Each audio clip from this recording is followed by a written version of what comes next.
नमस्कार दोस्तों, आप देख रहे हैं हमारा अपना चैनल ऑनलाइन स्टडी। दोस्तों, आज हम राजस्थान की कला और संस्कृति का एक महत्वपूर्ण टॉपिक राजस्थान के प्रमुख दुर्गों के महत्वपूर्ण प्रश्न लेकर आए हैं, जो आपके पिछले न किसी एग्ज़ाम में पूछे जा चुके हैं और इनके आगे भी पूछने की बहुत सारी संभावनाएं हैं। इससे पहले दोस्तों हमने इसका एक वीडियो पढ़ चुके हैं। अगर आपने अभी तक उन क्वेश्चनों को नहीं देखा तो आपको डिस्क्रिप्शन में लिंक मिल जाएगा, आप वहां जाके उसे देख सकते हैं। तो चलिए दोस्तों, हम करते हैं स्टार्ट और हमारे पहले प्रश्न को देखते हैं। दोस्तों, हमारा पहला प्रश्न है, वो प्रश्न है मेवाड़ की आंख किसे कहा जाता है। इंपॉर्टेंट प्रश्न है दोस्तों, कई बार एग्जाम में ये प्रश्न पूछा जा चुका है कि मेवाड़ की आंख किसे कहा जाता है। तो इसका आंसर क्या हो जाएगा? इसका आंसर हो जाएगा कुंभलगढ़ दुर्ग को। मेवाड़ की आंख किसे कहा जाता है दोस्तों? कुंभलगढ़ दुर्ग को कहा जाता है। इस कुंभलगढ़ दुर्ग की बात की जाए तो ये कुंभलगढ़ दुर्ग, इसका निर्माण किसने करवाया था? तो इसका निर्माण करवाया था दोस्तों राणा कुंभा ने। इसका निर्माण किसने करवाया था? राणा कुंभा ने करवाया था। इसके वास्तुकार की बात की जाए, इसका वास्तुकार कौन था? तो इसका वास्तुकार था मंडन। इसका वास्तुकार कौन था दोस्तों? मंडन था। और इसे ही मेवाड़ की संकटकालीन राजधानी, मेवाड़ की संकटकालीन राजधानी किसे कहा जाता है? तो कुंभलगढ़ दुर्ग को ही कहा जाता है। लेकिन राणा प्रताप की संकटकालीन राजधानी कौन सी थी?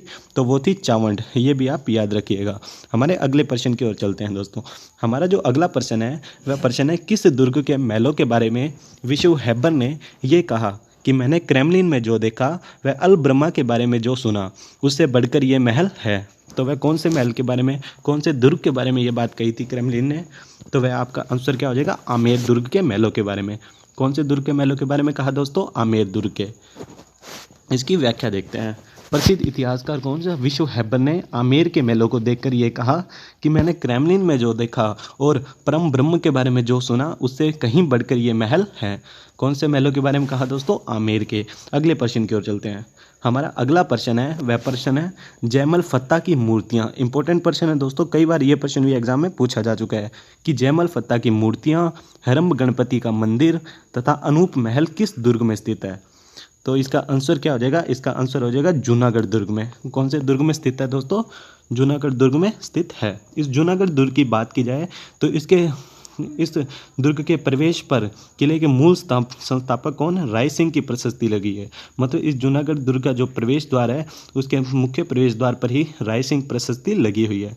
तथा चित्तौड़ के शाखे के वीरगति, चित्तौड़गढ़ शाखा हुआ था, उसके वीरगति को प्राप्त जयमल फत्ता की गजारूढ़ मूर्तियां भी यहीं स्थापित की गई है। और इसी दुर्ग में 35 करोड़ देवी देवताओं का मंदिर भी स्थित है। ये इंपॉर्टेंट प्रश्न है दोस्तों कि कौन से राजस्थान के कौन से दुर्ग में 35 करोड़ देवी देवताओं का मंदिर स्थित है। तो इसका आंसर क्या हो जाएगा? इसका आंसर हो जाएगा जूनागढ़ दुर्ग में।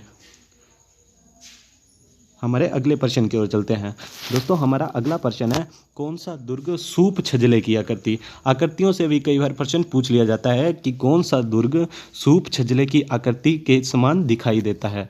तो इसका आंसर क्या हो जाएगा? दौसा का किला। कौन सा किला दोस्तों? दौसा का किला। कौन सी आकृति के समान है? सूप छजले की आकृति के समान स्थित है। इसकी बात की जाए तो ये कौन सी पहाड़ी पर स्थित है? तो ये देवगिरी की पहाड़ी पर। कौन सी पहाड़ी पर स्थित है दोस्तों? ये देवगिरी की पहाड़ी पर स्थित है। और इसका निर्माण बड़गुजरों ने करवाया था, लेकिन इसका अधिकांश भवनों का निर्माण है वो कछवाहा शासकों ने करवाया था। किसने करवाया था दोस्तों? कछवाहा शासकों ने करवाया था। हमारे अगले प्रश्न की ओर चलते हैं। हमारा अगला प्रश्न है, किसने रणथंभौर दुर्ग के तात्पर्य में ये कहा कि राजपूतों के सभी दुर्ग नंगे हैं लेकिन यह दुर्ग बख्तबंद है? तो ये किसने कहा था दोस्तों? ये कहा था अबुल फजल ने। किसने कहा था दोस्तों? अबुल फजल ने कहा था। हमारे अगले प्रश्न की ओर चलते हैं। हमारा अगला प्रश्न है, वह प्रश्न है कुंभलगढ़ दुर्ग को सुदृढ़ प्राचीर, कलात्मक कंगूरों एवं बुर्जों के कारण किसने एस्ट्रकन दुर्ग के समान बताया? तो किसने बताया दोस्तों? इसका आंसर भी क्या हो जाएगा? कर्नल टोड ने। किसने बताया दोस्तों? कर्नल जेम्स टोड ने बताया। हमारे अगले प्रश्न की ओर चलते हैं। हमारा जो अगला प्रश्न है वह प्रश्न है, चिल्ह का टीला किस दुर्ग का उपनाम है? इंपॉर्टेंट प्रश्न है दोस्तों, चिल्ह का टीला किस दुर्ग का उपनाम है? तो इसका आंसर क्या हो जाएगा? जयगढ़ दुर्ग का नाम। किसका नाम है दोस्तों? जयगढ़ दुर्ग। इसका निर्माण मिर्जा राजा जयसिंह ने करवाया था। और इसे प्रारंभ में चिले का टीला कहा जाता था। हमारे अगले प्रश्न की ओर चलते हैं। हमारा अगला प्रश्न है, वह प्रश्न है, किस दुर्ग में सूफी संत मलिक शाह की दरगाह तथा अलाउद्दीन खिलजी की मस्जिद देखी जाती है? इंपॉर्टेंट है दोस्तों, अलाउद्दीन खिलजी और मलिक शाह की दरगाह कौन से दुर्ग में स्थित है? तो इसका आंसर क्या हो जाएगा? श्रवणगिरी दुर्ग। श्रवणगिरी दुर्ग कहाँ स्थित है? तो ये स्थित है जालोर में। जालोर में, जहाँ पर मलिक शाह की दरगाह तथा हिंदू मुस्लिम की समन्वय का प्रतीक कौन सा दुर्ग है? श्रवणगिरी दुर्ग है। तो दोस्तों ये थे राजस्थान के दुर्गों के कुछ महत्वपूर्ण प्रश्न जो आपके पिछले किसी न किसी एग्जाम में पूछे जा चुके हैं। अगर आपको ये वीडियो अच्छी लगी है तो इसे लाइक कर दीजिएगा, कमेंट कर दीजिएगा और चैनल को सब्सक्राइब कर दीजिएगा, जिससे आने वाले सभी प्रकार के वीडियो के नोटिफिकेशन आपको प्राप्त हो सके।